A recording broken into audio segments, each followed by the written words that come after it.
బంధువులు అంటే ఓసే 15 శ్లోకాలు చెప్పాలని వస్తాను, ఒక్క శ్లోకం అవ్వట్లేదు. బంధువులు అంటే అది మన అనుబంధంతో కూడుకున్నది కాదు, భగవంతుడిచ్చిన అనుబంధం. ఇందులో ఒక చమత్కారం ఉంటుంది. పుట్టుకతో కొన్ని బంధాలు వస్తాయి, తర్వాత కొన్ని బంధాలు కలుస్తాయి. వీటిని జార్చుకోకుండా నిలబెట్టుకోవడం నీకు రావాలి. దేనితో ఎలా ఉండాలో ఆ మర్యాద నీకు తెలియాలి. అనుబంధం ఏర్పడడం గొప్ప కాదు, బంధుత్వం ఏర్పడడం గొప్ప కాదు, బంధుత్వాన్ని గౌరవించడం గొప్పతనం. నేను అన్నమాట మీరు బాగా పట్టుకున్నారో లేదో నాకు తెలియదు. నేను మీకు ఒక ఉదాహరణ చెప్తా. నాకు పుట్టుకతో ఒక బంధం ఉంది మా అమ్మ, ఎందుకంటే నేను ఆమె శరీరంలో భాగం. నిజానికి మా నాన్నగారు ఒక బంధం ఉంది, నాతో కలిసి అదే కడుపులోంచి వచ్చారు మా తమ్ముడు, మా అన్నయ్య, మా చెల్లి, మా అక్క. అది బంధం. ఇంకొంచెం విస్తరించిందనుకోండి, మా నాన్నగారికి తోడబుట్టినవాడు మా పెదనాన్నగారు, పినతండ్రి గారు, మా అమ్మకి తోడబుట్టినవాళ్ళు పినతల్లి గారు, పెదతల్లి గారు. ఇవి నా ప్రమేయం లేకుండా వచ్చిన బంధుత్వాలు. వీటిని గౌరవించడం నేర్చుకోవాలి. నాకన్నా పెద్దవాడు గౌరవించాలి, నా తండ్రి గౌరవించాలి, నా తల్లి గౌరవించాలి, నా తల్లికి అక్కగారు గౌరవించాలి, నా తల్లికి చెల్లెలు, పినతల్లి గౌరవించాలి. ఇవన్నీ గౌరవిస్తూ వెళ్ళడం అలవాటైతే జీవితంలో కొత్తగా బంధాల్ని కలుపుకుని గౌరవించడం నీకు అలవాటు అవుతుంది. ఎందుకని? అప్పుడు కొత్తగా మళ్ళీ ఒక చెల్లి, ఒక బావ నీకు వస్తారు. ఎలా వస్తారు? తోడబుట్టిన వాళ్ళు కాదు, కాకుండా వస్తారు చెల్లి బావ. ఎలా? నా కూతుర్ని ఒక ఇంటికి ఇచ్చారు, నా వియ్యాల వారు ఏమవుతారు నాకు? నా అల్లుణ్ణి కన్న తల్లి నాకు చెల్లి, నా అల్లుణ్ణి కన్న తండ్రి నాకు బావ. నా కొడుకు పురుషార్థం కోసం వేరొక ఇంటి పిల్లని కోడలిగా తెచ్చుకున్నా, నా కోడల్ని కన్న తండ్రి నాకు బావగారు, నా కోడల్ని కన్న తల్లి నాకు చెల్లి. నా చెల్లెలు ఇంటికి వెళ్ళాను అనుకోండి, నేను మా అన్నయ్య వచ్చాడు, మా అన్నయ్య వచ్చాడు, మా అన్నయ్య వచ్చాడని పొంగిపోతుంది.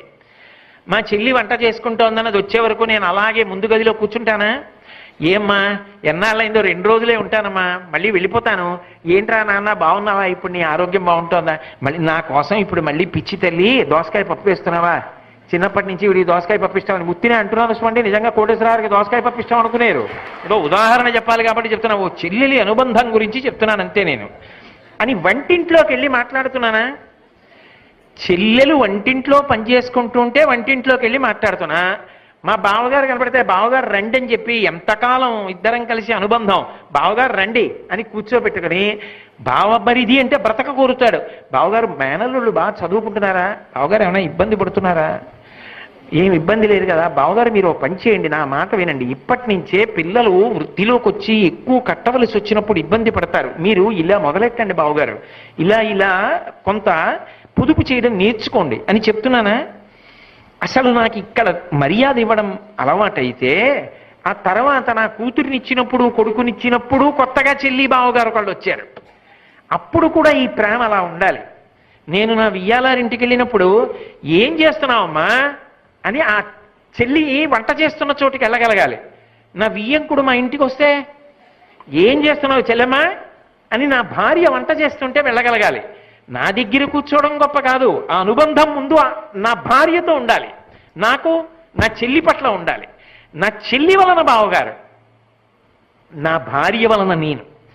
అనుబంధాలు కలిసాయనుకోండి, అందుకే చెల్లి బావగారు అనిపిస్తారు. అంత ప్రేమతో కలగలిసిపోవాలి. అప్పుడు గౌరవాలు అలవాటు అయ్యాయనుకోండి, ఒకరి కోసం ఒకరు చేయి చేయి పట్టుకుని నిలబడి ఒక్కడి కోసం ఇంతమంది వస్తారు.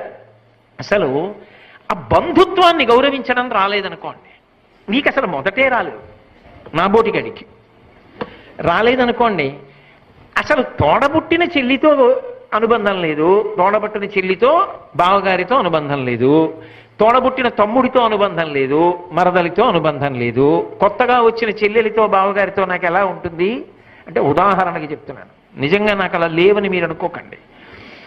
అది ఎవరైనా ఎక్కడైనా నేర్చుకోవాలి. అది నా మీద ఎందుకు పెట్టుకున్నానంటే మీ మీద పెట్టకూడదు కాబట్టి పెట్టలేదు తప్ప, నేను ఒక్కడిని దోషినని మీరు అనుకుంటున్నారేమో, నేను అలా దోషిని కాను, మీ మర్యాద కోసం నా మీద పెట్టుకున్నానని గుర్తించాలి. ఇది ఒక్క గొప్ప సంతోషం జీవితంలో, భగవంతుడిచ్చిన అపూర్వమైన కానుక. నీకు ఒక చెల్లినిచ్చాడు, ఇప్పుడు ఇంకో చెల్లినిచ్చాడు. అందుకే లోకంలో ఒక సామెత ఉంది, పురుషుడికి వృద్ధాప్యం వచ్చిన తర్వాత గొప్ప కానుకలు రెండు ఇస్తాడు ఈశ్వరుడు. ఏమిటా రెండు కానుకలు అంటే, అల్లుడితో భోజనం, మనవడితో ఆట. ఈ రెండు గొప్ప కానుకలు. ఎందుకని? అల్లుడితో భోజనం చేస్తున్నాడు అనుకోండి, ఆవిడ పాపం పెద్దదవుతుంది కదండి, ఆవిడికి మరి రుగ్మత ఉంటుంది కదా, ఆయనకి మధుమేహం, ఆవిడికి మధుమేహం, అప్పటికే ఇద్దరు 20 ఏళ్ళు వచ్చేసాయి మధుమేహంతో. ఇంకా ముచ్చట్లు, కోరికలు, కూరలు, తీపి, ఆనపకాయ కూరలో పంచదార వేసి వండితే ఆయనకి ఇష్టమని, చిక్కుడుకాయ కూర బెల్లం వేసి వండితే ఇష్టమని అలా వండి పెడుతుంది. 5వ తరం చూసుకోవద్దు, పెద్దవాడు అవుతున్నాడు, ఆయన ఆరోగ్యం కాపాడుకోవద్దు, వండదు. అల్లుడు వచ్చారనుకోండి, అల్లుడికి చిక్కుడుకాయ బెల్లం పెడితే ఇష్టం, వండుతుంది. అదే సందీనికి. అల్లుడితో కలిసి తింటున్నాడు అనుకోండి, కొంచెం వేయబోయ్ అంటాడు, వెయ్యను అని ఎలా అంటుంది, కొంచెం వెయ్యి అంటాడు తలెత్తకుండా. ఇంకో చెంచా వేసి పక్కకెళ్ళి అంటుంది, అటు చూడకుండా తింటుంటాడు. అల్లుడితో భోజనం వృద్ధాప్యంలో ఒక గొప్ప వరం. అంటే ఏమిటి దాని అర్థం? నీ అల్లుడు అప్పుడప్పుడు నీ ఇంటికి రావాలి, అలా కలిసి తినాలి. లేనప్పుడు ఏమందామండి అనుబంధం, ఏం బంధవ్యాలండి అవి? ఎందుకండి అవి దేనికి పనికి వచ్చినట్టు? అల్లుడితో మామగారికి కోపం, మామగారి మీద అల్లుడికి కోపం, అందుక అలా ఉంటే ఎలా? కొడుకుతో భోజనం కన్నా అల్లుడితో భోజనం గొప్పది. మనవడితో ఆడుకుంటున్నాను అనుకోండి, వీడు పొట్టలో నోరు పెట్టి గాలి బుర్రని ఊస్తే పక్కపక్క నవ్వుతాడు, నా కొడుకు ఇలాగే నవ్వే, వీడికి మేనమామ పోలిక అని. వాడు ఏదైనా బాగా తీక్షణంగా చదువుతున్నాడు అనుకోండి, పుస్తకాలు అవి అలా చూస్తున్నాడు అనుకోండి, ఓ వీడికి వీళ్ళ నాన్న పోలిక, బాగా చదువుతాడు అనమాట. ఆ పోలికలు చూసుకుని, నా పిల్లలు చిన్నతనంలో ఇలాగే నడిచొచ్చేవారు, వీడు వస్తూ ఉంటే అంత సంతోషంగా ఉంది. చిన్నప్పుడు నేను పాఠశాలకి వెళ్ళి పిల్లల్ని తీసుకొచ్చేవాడిని. ఇదిగో ఇప్పుడు మనవడి దగ్గరికి వెళ్ళి ఆ గంట కొట్టగానే వాడు పెరిగెత్తుకుంటూ తాత అని వచ్చేటప్పటికి, రారా మనవడా అని వాడిని ఎత్తుకుని ఇంటికి తీసుకురావడంలో తాతకి ఎంత సంతోషం, ఇంకో 10 ఏళ్ళు బతుకుతాడు. ఈశ్వరుడు ఇంత గొప్ప కానుకలు ఇచ్చాడు. ఇవన్నీ దూరం చేసుకుని ఏవో కారణాలకు బ్రతుకుతానంటే ఆయన ఏం చేస్తాడండి? ఆయనదా తప్పు? అనుబంధములను గౌరవించడం నేర్చుకో, పరమ ప్రేమ పురస్సరంగా కలిసి మెలిసి జీవించడం నేర్చుకో, బంధుత్వములను కాపాడుకో, రక్షించుకో. ఇవి రానినాడు విదురుడు ఒక పెద్ద ప్రశ్న వేసి వదిలిపెట్టాడు. ఆయన అన్నాడు, ఏలినవాని దైవము ఆలిని బంధులను సముచితారాధన సంశీలత ప్రీతుల చేయని పాలసుడా ఫలములాసబడు.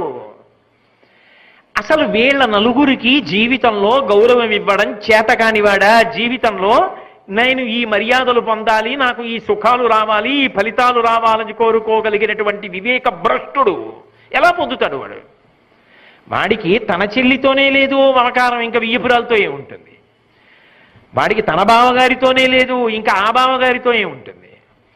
కాదు, పుట్టినప్పుడున్న అనుబంధములు తర్వాత పెరిగాయి, పెరిగినవి వరసలు కలిశాయి, కలిసినవి ఇంత పెద్ద కుటుంబం కావాలి. తర్వాత ఇవి భగవంతుడిచ్చినటువంటి బంధాలు, నీ ప్రయత్నంతో కొన్ని బంధాలు రావాలి. ఏమిటవి అంటే, నీకు కొంతమంది స్నేహితులు ఉండాలి, వాళ్ళు నిన్ను చూడకుండా ఉండలేకుండాలి. అందుకే సుహృత్ పిలవకపోయినా వాడి ఇంటికి వెళ్ళాలి. ఆయన కష్టం ఏమిటో నువ్వు ఆలోచించుకోవాలి. అయ్యో పిచ్చాడు, ఇది రాదే నా స్నేహితుడికి, ఎలా బతుకుతాడు రేపు పొద్దున్న? అందుకని ఆయన కోసం నువ్వు అమర్చాలది, నీ కోసం ఆయన తాపత్రయపడాలి. కలిసి మెలిసి బ్రతకాలి, కలిసి మెలిసి తిరగాలి. ఆఖరికి ఆ బంధుత్వం ఎంత గొప్పదవ్వాలంటే, అతను వెళ్ళిపోతే 6 నెలలు కూడా నువ్వు ఉండలేకపోవాలి. అది ఎలా ఉండాలంటే, ముళ్ళపూడి వెంకటరమణ గారు బాపు గారుల అనుబంధంలా ఉండాలి. స్నేహం అంత గొప్పది. అంత గొప్ప స్నేహితుడు ఒక్కడైనా ఉండాలి జీవితంలో. ఎవరండి మీ స్నేహితులు? నాకెవ్వరూ స్నేహితులు లేరు, ఏదో దోషం వస్తుందండి అలా అనకూడదు. నీ మనసు బరువెక్కినప్పుడు, చీకటి ముసిరిన ఏకాంతములో నువ్వు ఒక స్నేహితుడి ఇంటికి వెళ్ళి ఆయనతో కలిసి కాసేపు మాట్లాడుకుని, ఆయన నీ భుజం తట్టి, ఎందుకు బెంగపెట్టుకుంటారు, మేమందరం లేం అని అనగలిగిన స్నేహితుడు ఒకడుంటే అదే భాగ్యము, అదే స్వర్గము. కాబట్టి అటువంటి స్నేహితులు ఉండాలి. అవి నువ్వు పెట్టుకున్న అనుబంధాలు, ఇవి ఉండాలి. నువ్వు ఒక కార్యాలయంలో పనిచేస్తున్నావు, నువ్వు వస్తున్నావు అంటే 10 మంది సంతోషించాలి, నువ్వు రాకపోతే 10 మంది అడగాలి, ఆయన ఏమంటే రావట్లేదని అడగాలి. అంతేగాని గాలిలో ధూళి వస్తే ఎంత పోతే ఎంత ఇద్దరు అన్నట్లుగా ఉండకూడదు. అనుబంధం అలా ఉండాలి. వాళ్ళ సంతోషంలో నువ్వు భాగం కావాలి.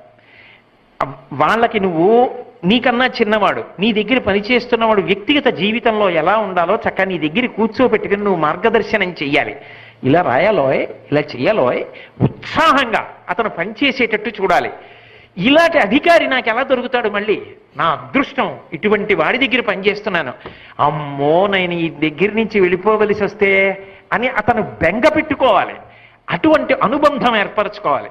ఎక్కడ కనబడినా ఎన్నేళ్ళు అయిపోనివ్వండి అతను చెప్పుకోవాలి, నేనండి ఆయన దగ్గర పనిచేసిన రోజులున్నాయే నా జన్మలో మర్చిపోలేను, బా తీర్చిదిద్దాడండి, సానపట్టాడు, ఆయన నాకు నేర్పింది మహానుభావుడు అని అతను మురిసిపోవాలి. నువ్వు అతన్ని తలుచుకున్నప్పుడు ఎంత చక్కగా వినేవాడండి నా దగ్గర, ఎంత బాగా పనిచేసేవాడండి అని నువ్వు మురిసిపోవాలి.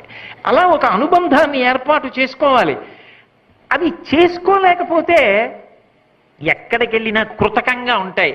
ఆ కార్యాలయమే కదండి, సాయంకాలం 5 వరకు ఏముంది, ఆ తర్వాత అతను ఎవరో నేను ఎవరో ఏమిటి, ఇవన్నీ అర్థం లేదు. నువ్వు మనిషివి, చక్కగా స్నేహభావన. ఒక చోటికి వెళ్ళావంటే అన్నీ పక్కన పెట్టి అక్కడ అనుబంధం అక్కడ నిర్వర్తించాలి, మిగిలినవన్నీ మర్చిపోవాలి. వాళ్ళ వ్యక్తిగత కష్టాల్లో నువ్వు తోడు కావాలి, వాళ్ళ సుఖాలకి నువ్వు పక్కన నిలబడాలి. ఆయన మాతో కలిసి పనిచేస్తున్నాడు అని వాళ్ళు పొంగిపోవాలి. అక్కడ ఏ భేషజం లేకుండా నువ్వు నిలబడగలగాలి. అలా నిలబడగలిగితే ఆ అనుబంధం, ఆ బాంధవ్యములను నిలబెట్టుకోవడం చేత కానివాడు, అలా సుఖపడలేనివాడు, అది అలవాటు కానివాడు ఎక్కడ సుఖపడతాడు, ఎక్కడ వివేకంతో వృద్ధిలోకి వస్తాడు? రాలేడు. అనుబంధం ఉందనుకోండి, నా కోసం పరిగెత్తుకొచ్చి బావగారు ఏంటి ఏదో ఇబ్బంది వచ్చిందిట పరిగెత్తుకు రావాలి. లేనప్పుడు ఎందుకంటే ఆ బంధుత్వాలు దిక్కుమాల బంధుత్వాలు. నీకు సుఖం వచ్చినప్పుడు కాదు మనుష్య రుణం, మిగిలిన వాళ్లే పరిగెత్తుకొచ్చినప్పుడు, నీకు కష్టం వచ్చినప్పుడు వాడు రాలేకపోతే కాల్సనా బంధుత్వాలు? ఎందుకవి? ఎందుకా చెల్లి, ఎందుకా బావ, ఎందుకా అన్న, ఎందుకా తమ్ముడు? కాదు. వాడు బాగున్నప్పుడేమో వాడికి కష్టం వచ్చింది, నువ్వు పరిగెత్తగలగాలి. ఎప్పుడూ నీ ఉపకారం కోసం కాదు బంధుత్వం, నువ్వు ఉపకారం చేయించుకోవడానికి బంధుత్వాలు గుర్తు రావడాలు కాదు, అవతల వాడికి ఇబ్బందికి పాలు పంచుకోవడానికి నీకు బంధుత్వం గుర్తు రావాలి. అప్పుడు అలా గుర్తొస్తేనే బంధుత్వం. లేనినాడు అసలు బంధుత్వాలు పెంచుకోవడానికి ప్రాథమికంగా నీకు లోపల అర్హత లేదు. భగవంతుడు ఒక వయసు ఇచ్చేశాడు కాబట్టి ఆ బంధుత్వాలు పొందేశావంతే.